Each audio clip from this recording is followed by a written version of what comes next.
You are hereby given permission to eat the cookie dough before it goes in the oven.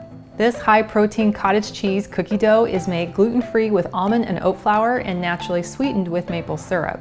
Eating this, you're gonna feel like a kid again and bring a smile to everyone's face with this nutrient-dense snack disguised as a treat. To make my edible FUNfetti sugar cookie cottage cheese cookie dough, add 1 cup cottage cheese, 2 tablespoons maple syrup, 2 teaspoons vanilla extract, 1/4 a teaspoon almond extract, 1/4 a teaspoon salt, 1/4 a cup cashew butter. Mix until well combined. Then in a bowl, combine with 1 cup of almond flour, 1/4 a cup of oat flour, 2 tablespoons of your favorite vanilla protein powder, 1/4 a cup of your favorite sprinkles, and a heaping 1/2 cup of your favorite chocolate chips. Mix and enjoy.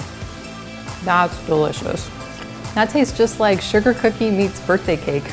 And you don't have to feel guilty about getting into the cookie dough before it's baked. View the full recipe and video at my website, gentletummy.com.